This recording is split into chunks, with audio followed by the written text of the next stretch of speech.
अगर ये 3 कानून पास हो गए तो दोस्तों,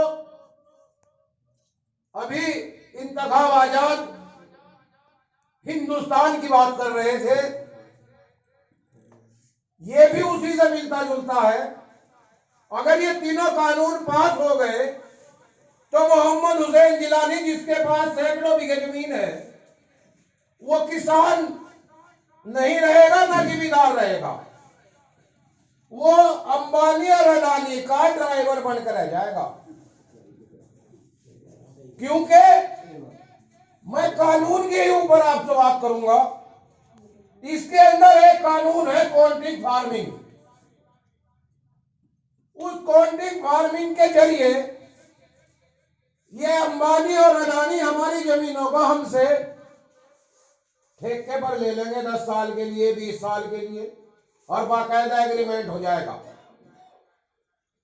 और जब एग्रीमेंट हो जाएगा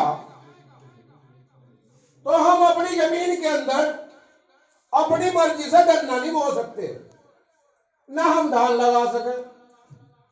फिर तो अंबानी का इंजीनियर आवेगा, वो हमें बतावेगा इसे 10 बार बहाओ, अब इसमें पानी दो, अब लड़ाई करो, अब इसमें प्याज लगाओ, अब आलू लगाओ, अब टमाटर लगाओ, अब गोभी लगाओ।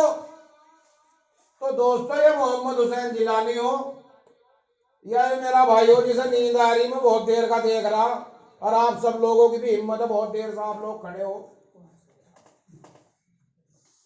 मैं एक ड्राइवर बनकर रह जाऊंगा। मैं जिम्मेदार नहीं रहने का, ना किसान रहने का, मैं सिर्फ ड्राइवर बनकर रह जाऊंगा। अब मेरी समझ में एक चीज आई कि यार मैं तो इस ठेके को खत्म करूं, सौरे को, एग्रीमेंट को, लेकिन मैं उस एग्रीमेंट को खत्म नहीं कर सकता। उसमें मेरी और उसकी लड़ाई होगी, अंबानी की और मेरी। मैं थाने में भी नहीं जा सकता, वो मेरा मारा या मैं उसका मारूं। थाने में नहीं, यहाँ एसडीएम के यहाँ। अब एसडीएम के यहाँ जिलानी जैसे बहुत सारे किसान खड़े हुए होंगे, वहां पता लगा वहां फाइल जो है वो हजारों की तादाद में जमा होगी। अब मेरे खेत में जो फसल है ऑटोमेटिक स्टे हो गया। जब तक एसडीएम साहब के यहाँ मेरा वो मामला नहीं निपटने का, चाहे उसमें 2 महीने लगे, चाहे 4 महीने लगे, मैं उस खेत की तरफ पैर भी नहीं कर सकता। और जो भी इंतखाब आजाद साहब ने आपको बताया कि व्यवस्था के अंदर सारे वो लोग बैठे जो हमारे मुखालिफ हैं, वहां वकील भी वही है, जज भी वही है, सब वही लोग हैं, वो हमारी नहीं सुनेंगे। उन्हें तो अंबानी की सुननी है और मोदी की सुननी, हमें तो उसमें हारना ही हारना। दूसरा इसके अंदर है मुझे मंडी वाले मामला। यहां बहुत सारे मेरे नौजवान साथी ऐसे खड़े हैं जिन्होंने अपने मोबाइल में देखा होगा कि मध्य प्रदेश के अंदर 46 मंडियां खत्म हो चुकी। अब वो मंडियां अंबानी और अडानी को दी जा रही और उनके अंदर मॉल बनाए जा रहे। पेट्रोल पंप भी वही है और मॉल के अंदर किसान के मतलब की, एक आदमी के मतलब की सारी चीज वही मिलेगी उस मॉल में ही। ये जो छोटी छोटी दुकानें हैं गांव में या शहर में, सारी खत्म हो जाएगी। उस मॉल से ही आपको खरीदारी करनी है।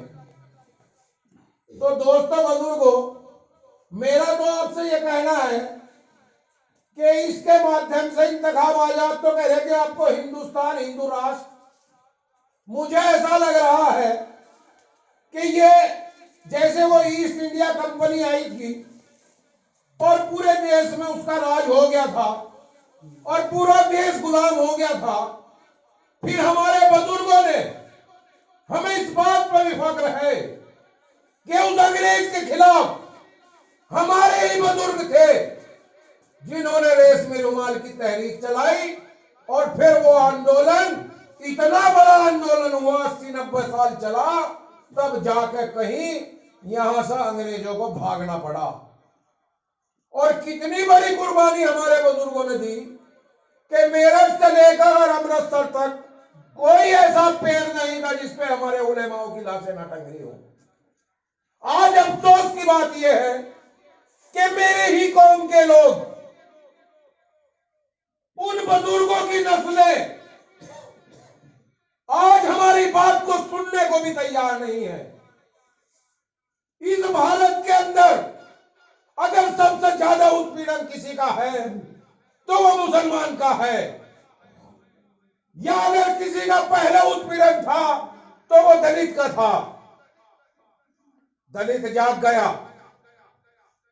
अपनी जमात बना ली, अपना मुख्यमंत्री बना लिया, अपना हिंदुस्तान का अंदर राष्ट्रपति बना लिया। वो कौम जाग गई, लेकिन अफसोस की बात यह कि मेरी कौम क्यों नहीं जाग रही। आज हम कभी किसी के पीछे, कभी किसी के पीछे। हम किसान यूनियन में काम कर रहे थे तो किसान यूनियन में ट्रैक्टर तो इकट्ठे कर रहा मोहम्मद हुसैन जिलानी, अपने भाइयों को, अपने रिश्तेदारों को, अपने बिरादरी वालों को कहकर भाई आ जाओ ट्रैक्टर लेकर। सैकड़ों ट्रैक्टर मेरी आवाज में पहुंच गया।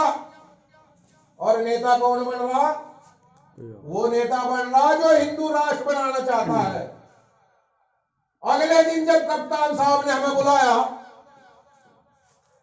तो हमें उस दिन ही एहसास हुआ कि यार जिलानी बहुत बड़ी गलती कर रहे हो। जब हमें लटकाने हैं, जब हमें जेल जाना है तो फिर नेता भी हमें ही बनना है। हम दूसरे को क्यों बनाएंगे नेता?